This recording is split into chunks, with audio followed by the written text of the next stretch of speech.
All right. Good evening, good people. I am excited to bring you Genesis 15 as we are studying the Word of God. Y'all know that we are growing in our faith, we are walking through Scripture. One of the best things that we can do as believers is to read the Word, but not just read the Word, to actually study the Word, to talk about it, to communicate about it, to read it, figure out what is God saying, how does it speak to me, how does it apply to me, what happened in history, so I don't repeat it. We have to be studiers of the Word, so therefore we can be doers of the Word. And so we have Genesis 15. Now, Abram, whose name later becomes Abraham, is one of the most critical people we can ever study. The life of Abram is very detailed in the Bible. As a matter of fact, um, it doesn't go into great detail until he's much older in life, which is, all inspiring, because as we get older, sometimes we think like, oh, I can't do much. I'm old now. But like Abram's life really started when he was older. He lived a whole life, you know, gain much wealth, but like his life didn't really kick off as far as kingdom is concerned until he was 75 years old when he was told to leave. So we are walking through Abram's like journey, and it's a very detailed journey. And I would implore any believer to go and read the chapters that pertain to Abram. He is the first in Genesis that we really get a lot of detail. We get some on Noah, right? You get a little bit about Noah's righteousness and like what was going on in the world, but you don't really get a lot of detail about his life other than the fact that he built the ark, and then what he did as far as God's command. But you get a lot of more details about Abram. We got Cain and Abel, we got Adam and Eve, but we get snippets of those people in one period of time. But Abram, we get from like the age 75 all the way up until his death, which is like, I think he died at like 180 years old, if I'm not mistaken. So we get a good tidbit about Abram. So tonight we're diving into Genesis 15, which is more about Abram's promise. And so, as usual, I am going to read from my screen. If you want to join me over on YouTube, you can feel free to do that. Um, at Getting on Higher Ground 2997. But I'm going to go ahead and share my screen over here. We're going to read through Genesis 15. Then we're going to take it back to the top, and I have my presentation ready for you to show you step by step with the scriptures. And let's just talk about all the things that are happening with Abram in this, situation he's in Genesis 15. So we start, and it says, this is New Living Translation version. It says, sometime later, the Lord spoke to Abram in a vision and said to him, do not be afraid, Abram, for I will protect you, and your reward will be great. But Abram replied, O sovereign Lord, what good are all your blessings when I don't even have a son? Since you've given me no children, Eleazar of Damascus, a servant in my household, will inherit all my wealth. You have given me no descendants of my own, so one of my servants will be my heir. Then the Lord said to him, no, your servant will not be your heir, for you will have a son of your own who will be your heir. Then the Lord took Abram outside and said to him, look up into the sky and count the stars if you can. That's how many descendants you will have. And Abram believed the Lord, and the Lord counted him as righteous because of his faith. Then the Lord told him, I am the Lord who brought you out of Ur of the Chaldeans to give you this land as your possession. But Abram replied, O sovereign Lord, how can I be sure that I will actually possess it? The Lord told him, bring me a 3-year-old heifer, a 3-year-old female goat, a 3-year-old ram, a turtle dove, and a young pigeon. So Abram presented all these to him and killed them. Then he cut each animal down the middle and laid the halves side by side. He did not, however, cut the birds in half. Some vultures swooped down to eat the carcasses, but Abram chased them away. As the sun was going down, Abram fell into a deep sleep, and a terrifying darkness came down over him. Then the Lord said to Abram, you can be sure that your descendants will be strangers in a foreign land, where they will be oppressed as slaves for 400 years. But I will punish the nation that enslaves them, and in the end they will come away with great wealth. As for you, you will die in peace and be buried at a ripe old age. After 4 generations, your descendants will return here to this land, for the sins of the Amorites do not yet warrant their destruction. After the sun went down and darkness fell, Abram saw a smoking fire pot and a flaming torch pass between the halves of the carcasses.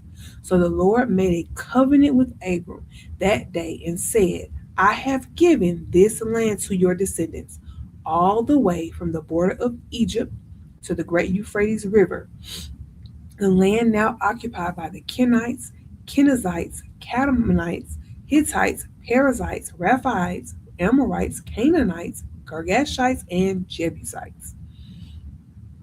All right, so that is the end of chapter 15. Now let's take it back to the top. Tonight we are talking about how to carry God's promises. We are looking for the themes um, that Abram, exhibits in his conversation with God, and we're talking about how to actually carry those promises like the way Abram did. Because this is not the first time that Abram got a promise, but Abram asked some specific questions that are going to be pertinent. And I want you to know that it's okay to ask those questions when you're in a relationship with God. So let's look at how Abram carries God's promise. Now, at the top, it says sometime later. What is later? Remember, last time we talked about the war that happened in the land of Sodom and Gomorrah, where the kings who were from the Mesopotamian Empire, which is where Iraq is today, they came over because the people did not pay their tribute, and they said we got to teach them a lesson. So it was four kings against five that were in the Canaanite region, and so they fought against the king of Gomorrah, the king of Sodom. All that's happening. They stole Lot and took his people and ran away or whatever. They took possession. So Abram got his people together and he went and rescued them, brought them back. So this is saying sometime later. We don't know how much time, but sometime after this. So it's giving us at least a chronological order of when things are happening in Abram's life so we can follow it. So sometime later, the Lord spoke to Abram in a vision and said to him, do not be afraid, Abram, for I will protect you and your reward will be great. Now, this is a reminder of what God had previously said to him, which we are going to look at what God previously said to him, but he is reminding him, one, don't be afraid. And I like that because what should Abram be afraid of? Well, let's recount. Abram is in a land where he is in a foreign land. This means that he is in a place that his people are not in. He had to leave his father's country, right? He had to leave his relatives. Abram is not in a comfortable position. He's also around people who are, just not family. So how does he know that he's going to be protected? You just had this big old war that just happened. And so Abram is probably looking at the situation like, am I really protected out here? I mean, obviously I won, and King of Salem, Melchizedek, blessed him. But he might be questioning some things around him because he already had to go to Egypt. He got kicked out of Egypt. He done been to Bethel. He's gotten promised this land, but nothing's really happening. And I think that that is precisely where the Lord wants him. That's precisely where the Lord wants us. We're always in a situation where it's like, okay, there's a promise, there's something coming, but nothing's really happening. And so this is where God confirms for him. Do not be afraid. For this is what God is saying he's going to do. I will protect you. Who's going to protect him? God is going to protect him. And not only will he protect him, his reward will be great. The obedience that Abram has exhibited this whole time in following God and doing his will is going to be great. But how? Abram is like, but, oh Lord. Now, I love that he addressed him as sovereign because he's recognizing that, okay, I hear what you're saying, but here's what I'm saying. I know you're sovereign. I'm just confused basically as to what good are all your blessings when I don't even have a son. So, like for Abram, this is a very logical question to ask because he's saying, I'm going to protect you, Abram, right? Your reward is going to be great, Abram. But Abram is like, that's cool and all, but like if I get these things, but I don't have any heir to pass it on to, how does it make sense? He understands how things are supposed to work. So his question is a legitimate question. It's okay to ask God a legitimate question. Like you have to get clarification sometimes about things. Ask the legitimate question. Now, how God chooses to answer is on him. But like Abram asked a legitimate question. I don't have a son, so how is this going to work? Since you've given me no children, this is Abram talking, Eleazar of Damascus, a servant in my household, will inherit all my wealth. So what he's saying is, I don't have any children. Lot done went over here to Sodom. There's nobody to inherit because I don't have any seed. So therefore, by law, by inheritance, the highest person in my household, who is a servant, is going to be the one who inherits all that I've worked hard to earn, all that you have blessed me with. So that's not really like a great reward. Like, God says your reward will be great, but it's not a great feeling to pass your inheritance down to your servant because you don't have children. Like that's not a great feeling to have. So he's questioning it. Now, let me remind you here of where Damascus is. So this is a map that we've been using. This is Dead Sea right here. So Jerusalem is right over here. This is where Abram is. He's in Hebron, right? This is where he's living. He was living up here in Bethel. Lot is over here. Shechem is one of the places that Abram came to initially when he came into the land. He had an altar there. Damascus is way up here.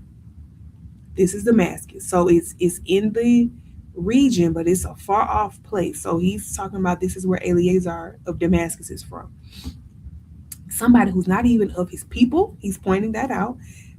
Somebody who's not of his original land is going to inherit what he has built. All right. So what I have here is that Abram is seeking confirmation. This is how we are to carry the promise. Sometimes we need a reminder of what is the promise that God has told us. Now, this is how God spoke to him. It was in a vision, right? He spoke to him in a vision that Abram was having. It could have been sleep, could have been a trance, I don't know. But this is how the Lord spoke to him. And so in response to what God has reminded him of his promise, Abram is asking for clarification. He wants confirmation of how is this going to happen? Because I don't have a son. So he's seeking confirmation, which we should do. Verse 4 says, Then the Lord said to him, No, your servant will not be your heir, for you will have a son of your own who will be your heir. Then the Lord took Abram outside and said to him, Look up into the sky and count the stars if you can. That's how many descendants you will have. Okay, so last time he told him to go look for something, it was to go around the land. This is all your land. Go put your eyes and your feet on every part of land that you will inherit. Now he's telling him that you will have descendants of your very own. That means your seed of your seed, flesh of your flesh, all that. So he took him outside and he said, Look up, count the stars if you can. Now, I know in our city minds, that doesn't seem to be a lot. This night, it must have been a sky full of stars. Most nights, I probably could count the stars because I can't see as much like living in the city. But obviously, that's not where Abram lived. And so it was probably a sky full of stars. He said, That's how many descendants you will have. So Abram believed the Lord. This was obviously such a touching moment that Abram believed exactly what God said. What did God say? God said initially, He said, Don't be afraid. He's believing that God is going to protect him. He's believing that his reward is going to be great. And he's also believing that he will have descendants, an heir of his own. And it says, a son of your own. Um, and so Abram believes him. Abram then has faith. So not only Abram was seeking confirmation, but now we're going to add on to the how to carry your promises is in you need to have faith. There was a process between Abram receiving information, because this is not the first time that Abram received a promise from God, to him actually having faith in the belief. He believed what God told him.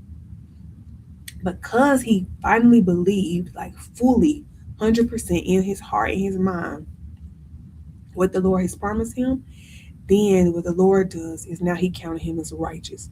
Now he's in right standing. Abram is in right standing with God. That's where we need to be. So we have to go from gaining confirmation in our promises to having faith. You have to do like Abram did in order to gain that faith? First of all, you need to ask some questions. You need clarity. You need to seek answers. The Bible says, seeking you shall find, knocking the door will be opening to you, asking you shall receive. What did Abram do? He's asking, he's seeking, he's trying to knock and figure out what's going on.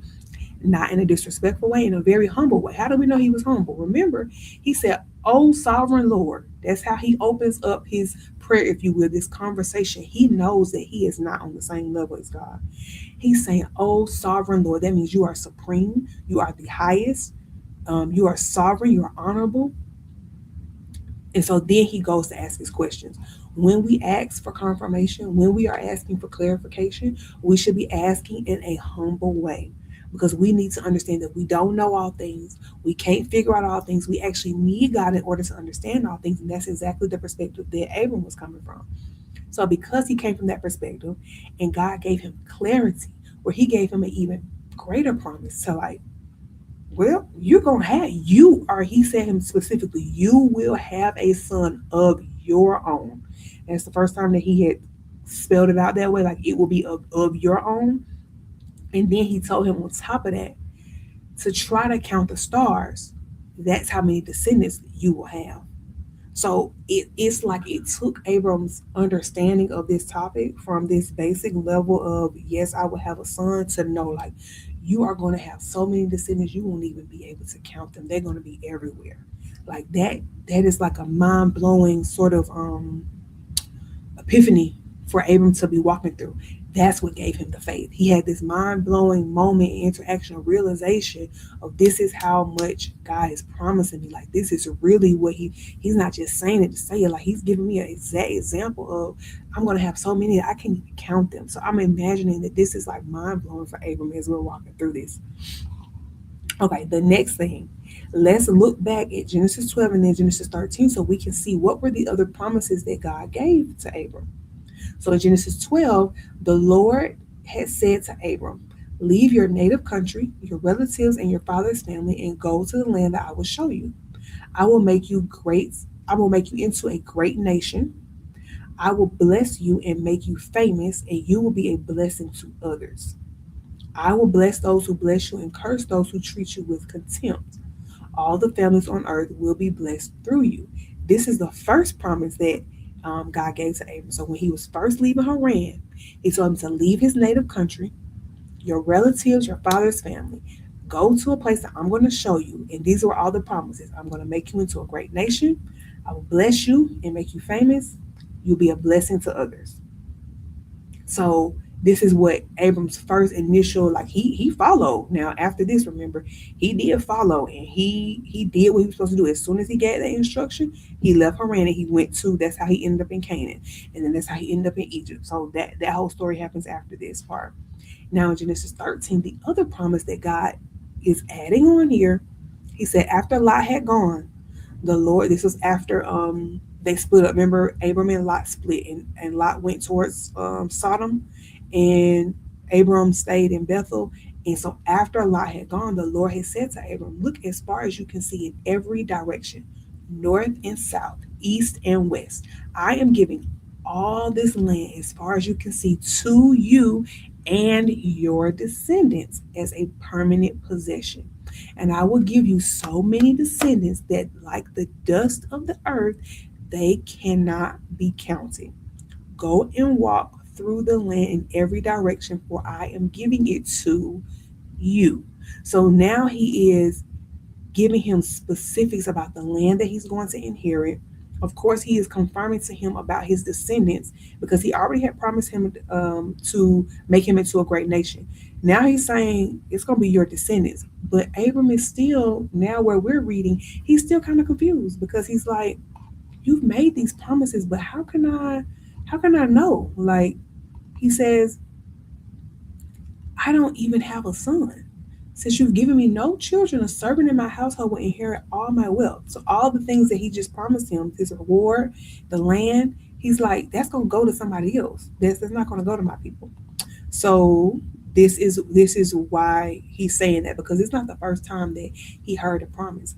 And how many times have we been reminded of a promise that God has given us, but nothing has come of it? It hasn't manifested. we're waiting. We think we're doing right, we're being obedient, but we don't see any action. And this is the perfect example of how Abram is being reminded of how good God is, how his promises are still going to come into fruition, and that it's for him. And what we're missing is the confirmation that we might need in order to have the faith. And he had to have faith for quite some more time, even after this whole chapter finishes, for that to even come to pass. But it was just the timing of it, right? So we gotta. That's why it's important to read the word, because it will encourage you in your own situation when you think about it, and it'll help you understand that just like Abram had to wait for his promise to come to fruition, I gotta wait some more for my promise. But in the meantime, what I'm gonna do is I'm still gonna honor God. I'm still gonna do what He told me to do. I'm still gonna trust Him. I'm still gonna have faith, and that being in that right standing with God is how you're going to maintain that promise to still come to fruition. Because had Abram done opposite and been disobedient and he been like, well, you ain't made the promise come through, then it's very likely that he would have never got the promise, because he would not have been righteous. It's a complete difference. All right, verse 7, it says, then the Lord told him, I am the Lord who brought you out of Ur of the Chaldeans to give you this land as your possession.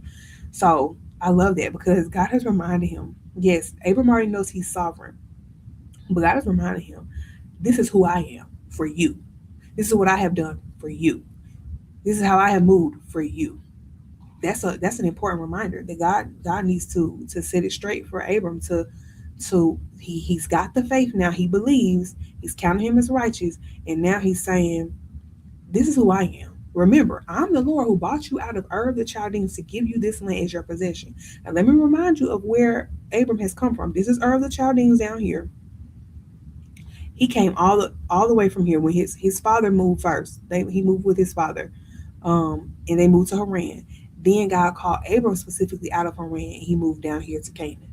He came from all of this. He came from all this corruption, all this idolatry, all these mishaps. He had to pull him away from his family. He's saying, I bought you out of it. And now at this point in time, Abram is so much more blessed than he was if he had stayed in Haran. He was already wealthy there. He went down to Egypt, got kicked out of Egypt with more wealth, more cattle, more servants, more silver, more gold. And he's now in Canaan. How does a foreigner come to a country and they're living better than the people who are there? Like, they're living richly. Like, this man is a whole nation. He come with his own protection, got soldiers, he got everything. How does that happen? Because the Lord brought him out of and moved him to and has protected him and guided him through this whole time. It says, but Abram replied, O sovereign Lord, how can I be sure that I will actually possess it? So now this is additional clarification that Abram is asking, because, okay, you promised me a son. Now he's asking a different question. You have promised me a son from my own womb. There will be a heir to my wealth. Now he's saying, how can I be sure that I will actually possess it? Why does he ask that? This is a legitimate question, because Abram is living amongst all these other people. He's living in the land of the Amorites. Remember, he's living next to Mamre, who's an Amorite. If you're here and you're living in Hebron, you've got people to the south of you.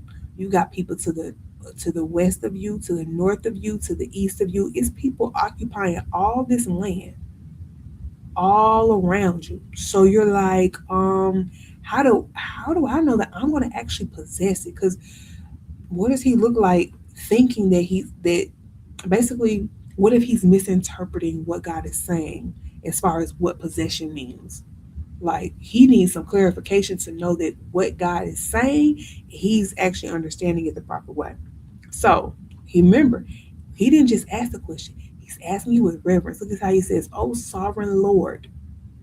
First of all, you are my Lord, you are my master, and you are sovereign, highest above all. You are the highest. So I'm treating you with, you have sovereignty over the situation. You have sovereignty over the world that you have created. Like, I understand who you are in your sovereignness. And so, how can I be sure though that I will actually possess? So he's asking a legitimate question. When you ask God questions, don't just ask waste your question on anything. You need to ask legitimate questions, things that you need to clarify for understanding.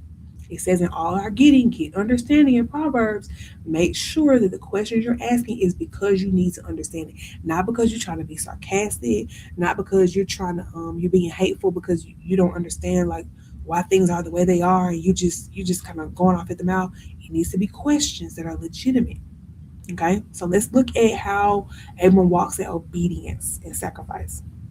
So then, the Lord told him, this is the question. How do I know I will actually possess it?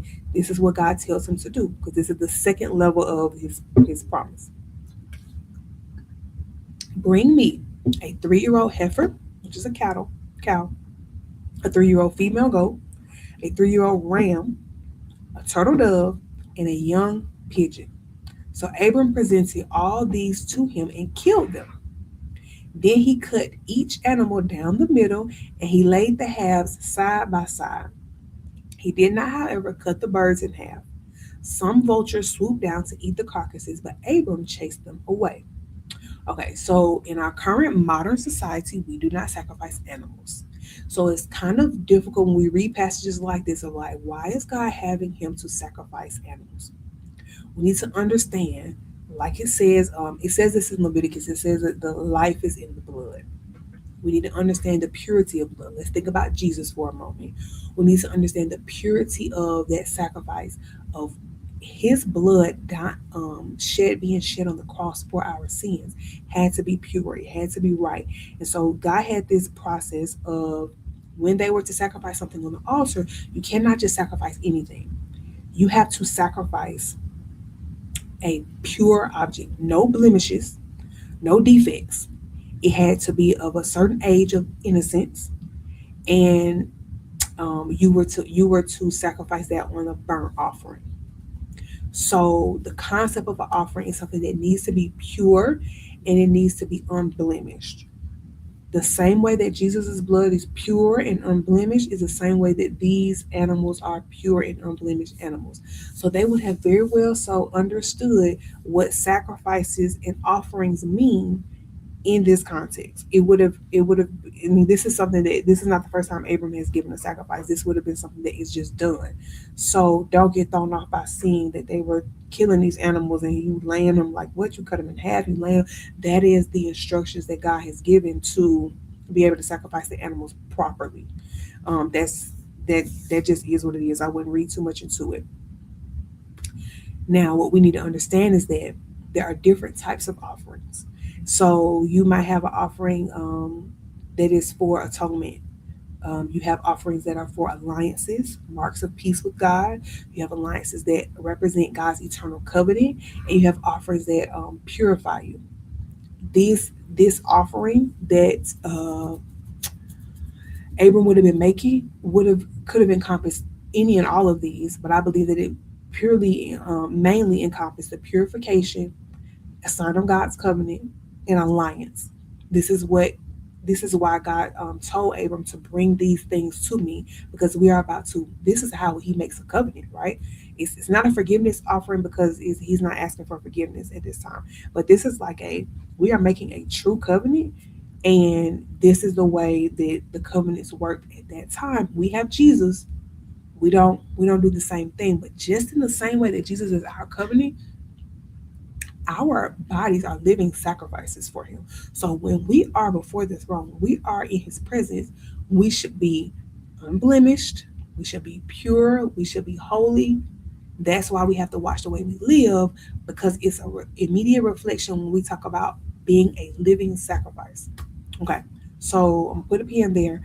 Now it says some vultures swoop down to eat the carcasses, but Abram chased them away. Now this seems like a very random fact to put in it. Like why do we need to know that vultures swoop down? I really think that the vultures, and I didn't look this up to see the symbolism, but I really think that the vultures were a symbolic of the enemy trying to swoop down because this is a significant promise moment, covenant making moment that's about to happen. Of course, before any type of covenant is going to come into play, you're going to have the enemy who is trying to figure out how he can deceive, how he can come in and take what you're about to get so that the covenant doesn't even happen. Right? The vultures can't touch it because now that means it's an unclean sacrifice. So, and the vultures also are not something that you eat. It's not something you consume. It's also not something that you would sacrifice to God. Like that's an unclean animal. So the vultures represent uncleanliness trying to come and consume the cleanliness that is for God. Isn't that what the enemy is always trying to do? Isn't he always trying to take over what is meant for God? That's how he got kicked out of heaven in the first place. He is trying to take over what is meant for God and take that for himself. And so Abram chasing them away is like, you can't have this. This is not for you. And that's how we have to treat ourselves and we have to treat our relationship with God. We have to protect it. But we have a covenant.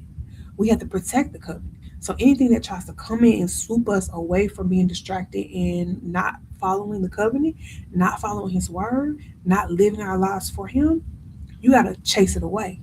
Same way Abram did. Okay, so his obedient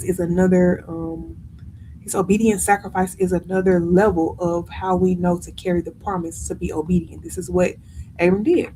So remember, he's answering, God is answering the question, how can I be sure that I will actually possess it? That's the question he's answering. So it continues and says in verse 12, as the sun was going down, Abram fell into a deep sleep, and a terrifying darkness came down over him.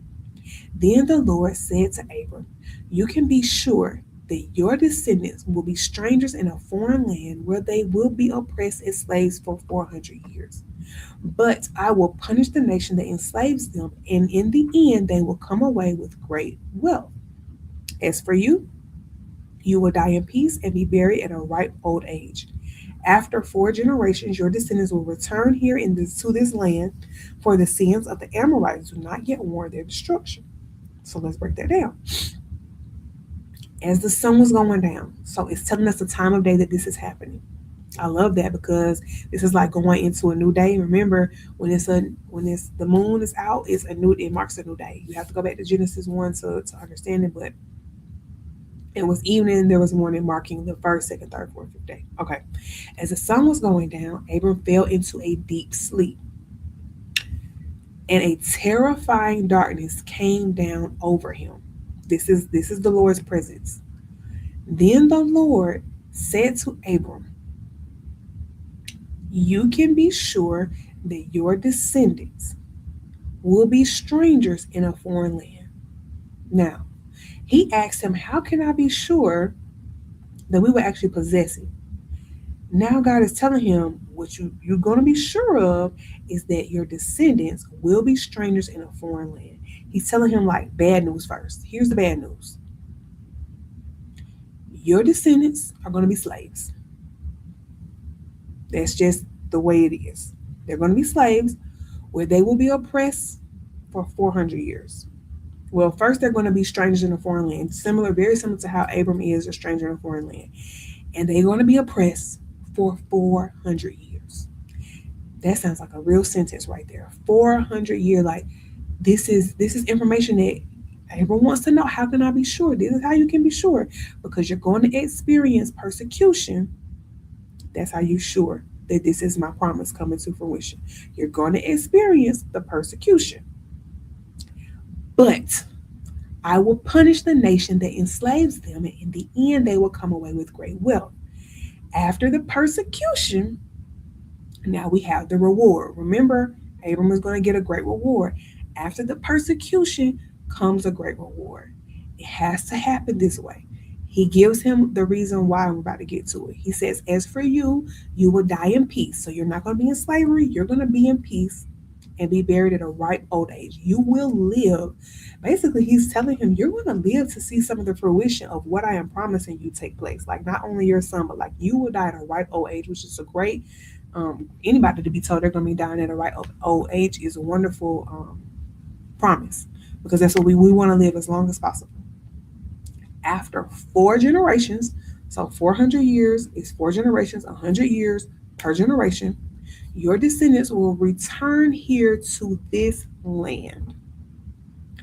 For the sins of the Amorites do not yet warrant their destruction. So essentially, you are in this land now. You're going to go to another land and be enslaved, and then you're going to be able to come back to this land because the Amorites are still here. They have not sinned enough to where they will be destroyed. Y'all have heard of Sodom and Gomorrah and how it was destroyed with the fire raining down. This is similar. They had built up so much sin in that city to where God had to judge you. Like he can only deal with so much levels of sin. With the Amorites, at the time that Abram is living right now, their sin had not accumulated enough to where they could be destroyed. So they have to go away for some time.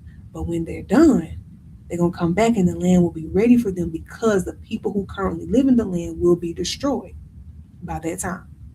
Okay, so he's explaining to him why slavery is necessary. But he never said you were not going to be able to thrive in slavery. He's telling him this ahead of time. Now, I see that as a blessing because if you know of some persecution and you know of some trouble that's going to be coming up before it happens, you're prepared for it. You're mentally ready for what's about to come. When life just throws things at you that you were not prepared for, it's a lot harder for us to like regain our strength and gather ourselves. But God has already promised us persecution and then reward. We're seeing it in playing out in Abram's situation, and that's how it plays out all the time. If you think about it, it's a level of persecution for some time. If you can get through this oppression, this persecution, this slavery, mentally, physically, spiritually, whatever it is that people are dealing with, you can work through that, you can push through that, then not only are you going to come out of it, the people who persecuted you are going to be punished. He says, but I will punish the nation that enslaves them. And in the end, they will come away with great wealth. Who's going to come away with great wealth? Not the nation that got punished. Abram's descendants are going to come away with great wealth. If we can hold on to the promise of what God has given us through the persecution that we're thrown at each and every day, spiritual persecution, emotional things happening, if we can hold on and stay steadfast to his promises, in the end, we will come away with great wealth. And I don't use wealth in terms of like just money, status, whatever it is that the Lord wants to bless you with, you will come in with great peace, right? Like that can be considered wealth, but he also means like a physical wealth. They will come away with great wealth. And if you understand the story of what happened with the Egyptians, the Hebrews, when they left Egyptian slavery, they came away with all the Egyptians' gold and silver. Like that's how wealthy they were. They used it later on to build a calf, but that's a whole nother story. So they will come away with great wealth. So this is his promise. So this is how he knows it's going to play out. And this is an advantage to Abram because I know for sure he told this story to any and everybody. Every descendant he probably had, he said, this is what's going to happen. So they can pass it down to their descendants and say, this is what's going to happen. Like we should be expecting that these things will come to pass. There's no way that they were just blindsided with slavery. They had to have known it because Abram knew it. And there's no way that Abram wasn't going to share like what's going to happen because he knew that he had land to possess. His descendants had land to possess. So let me prepare y'all to possess this land. It's going to come in a certain time after the destruction. So a lot of us look at it and be like, well, why is God rewarding bad people? No, he's not necessarily rewarding bad people. It's just that their time has not yet come. Stop looking at other people's situation and being like, well, they live this kind of way. How come they can get away with it? You're not them. You're not them at all. Stop comparing ourselves to people who are not God's children. God's gonna take care of them, and you can believe that. Like we can trust that God will take care of people the way that they're supposed to be taken care of. But stop comparing what you are experiencing because you don't really know what's going on with them at home, and you don't really know what's going on with them in their personal life. So we really have to stop comparing one to another. That's not how this situation should work. What we should be focusing on is what God told us. He says it's gonna be persecution. You're gonna walk away at the end with great wealth.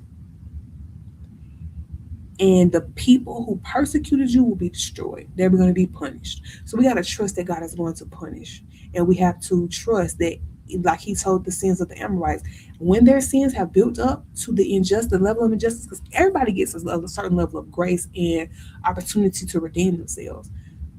When you don't take that grace, you don't take the opportunity to redeem yourself, you don't take the opportunity to repent, that's when you're gonna end up in destruction. So while you comparing that God should be doing this and you telling him what he should be doing and what these other people are doing out here, he sees it, he knows it. You got to focus on what you have going on though. It's hard, but you have to focus. Okay, now let's wrap this up. And it says,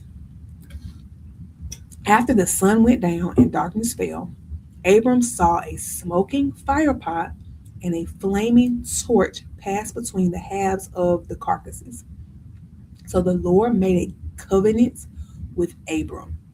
So he spoke what was going to happen to him already about the slavery, what was going to happen with his life, and the sins of the Amorites. He done spoke all of that because his question is, how can I be sure? This is how you can be sure. You come and you sacrifice this to me. In this sacrifice, I am going to I'm cutting this covenant with you. I'm going to explain it in a second.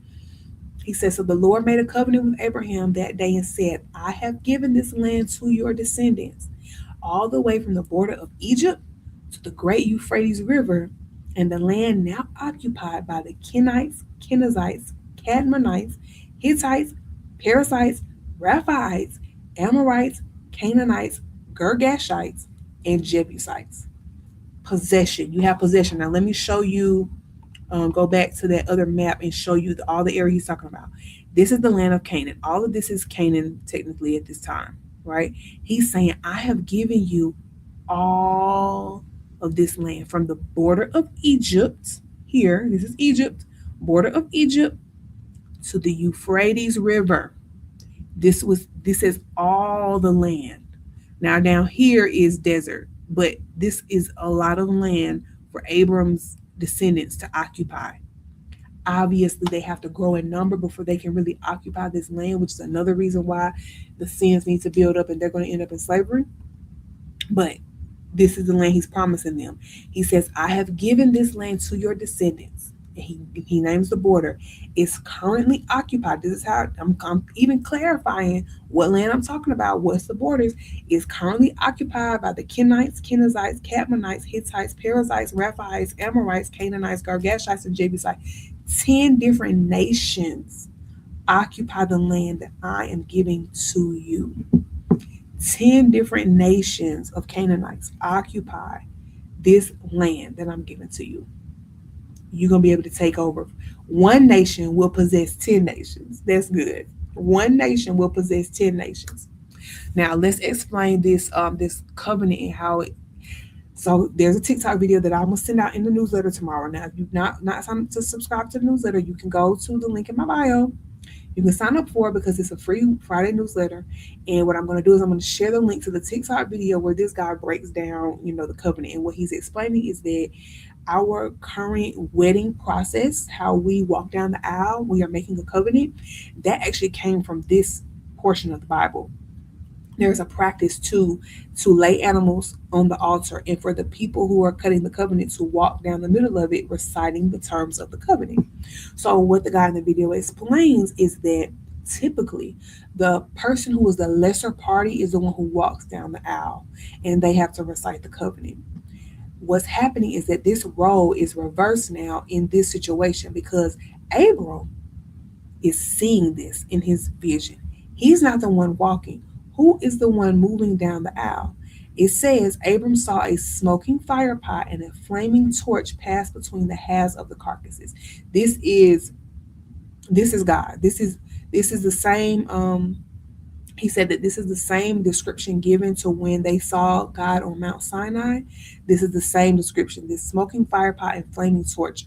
So you can think of the presence of God in the fire, just like how when they were in the wilderness, he led them by a pillar of cloud by day and a torch of fire by night. Same concept. So this is God, Yahweh, walking down the aisle. Usually it's the lesser party that walks before the larger party that walks down the aisle to what you call cut the covenant or make the covenant. In reverse is God making a covenant directly with Abram. Abram does not have any um, terms that he's reciting. This is God reciting all of these terms in the presence of Abram, right? So this is God promising Abram. This is why this is so important. What usually happens is when the when you are cutting the covenant, what it signifies to people who understand what covenant means and walking the aisle and the blood that is shed is it is saying that if I break the terms of this covenant, may I become like the animals, may I become like those who are slain. What God is saying is that if I break this covenant, may I become like these animals. So what ends up happening, what 2,000 years later, we have Jesus on the cross because God needed to recreate the covenant that He had promised Abram way back when. So it's a I'm not even doing it halfway justice as much as he did as good as explaining it, but the cutting of the covenant, it being led by God is very significant because typically it's the other way around where God will be watching Abram make a covenant. Now this is also critical when we talk about all of the issues that happen around blood sacrifices in our present day society. I know people don't believe that it's happening, but it is happening. When we do abortions, if there's any type of murder, those are blood sacrifices that are happening, and those sacrifices are going to the devil. And people are making covenants, witches make covenants, warlocks make covenants, so that these things are promised and happen.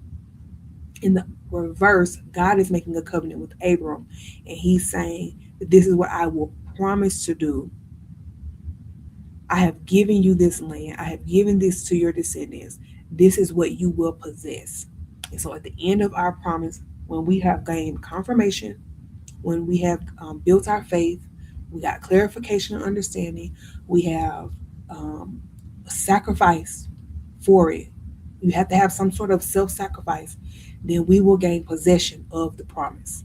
And this is the order, and this is how it happens. So if you want to remember how to carry your promise that God has given, you got to start with clarification. You got to ask some questions so you can gain confirmation. Respectfully, humbly, you need confirmation of the promise. You need to build your faith around the confirmation that you have received. You need to believe it even though you don't see it. That's faith. Then we need sacrifice. We need obedient sacrifice. If God has said to do something, if He has said to give up something, if He has said to go here or do this, we need to follow suit immediately. That's obedient sacrifice. And you will end with possession of the promise. In the end, His promises are yes and amen. And if we believe that, then we will walk away and we will always be greater in the end than we were in the beginning. So that is our lesson for today. That is Genesis 15. I pray that that was fruitful for you. I promise you, I will send you the link for the TikTok because I think it was a really powerful lesson. I may try to find it on YouTube to see if he does have a YouTube channel. I'm sure he does. And so maybe I can find it on YouTube because I know that that's usually a better link for people to access because everybody doesn't have TikTok. But I promise you, it's worth the watch. It's worth the explanation of like what it actually means to cut a covenant. And that's how we need to respect marriage in that way because you are making a covenant with God. Like if you break that covenant, that's why divorce is so hard. That's why it's so difficult in marriage because you're breaking a covenant. Like blood, essentially blood is shed. Like a sacrifice was given for this to happen, and you're breaking that, and so you're going to suffer the consequences. Just like he explains of may I become like these carcasses. Like you're going to suffer some level of death when you have to go through divorce because it's a breaking of a covenant. So I hope and pray that that was fruitful. If you have questions, you can, of course, add them, and I'll be happy to answer. But otherwise, we will be back next week. I will send the newsletter tomorrow, update the Bible study guide for you, and we'll definitely be back next week with Genesis chapter 16. I implore you to, if you missed any lesson from Abram, you should go back starting with Genesis 12, and you need to read Abram's story so that you just have a gist of what has he been through so far. It's only been like a few years at this point since he's like left um, Haran, and all these things just like keep happening. He done got into a war. He done got kicked out of Egypt, so he got beef between him and the Pharaoh for lying. Lots of things have happened with Abram, and so it's so interesting to see how his story unfolds, and it's a great example for us and how we can be counted as righteous when we do what the Lord has said to do. So I do not see any questions. I am going to go ahead and end my lives. If you all are all good, I am good. Thank y'all for coming, and I look forward to seeing you next week.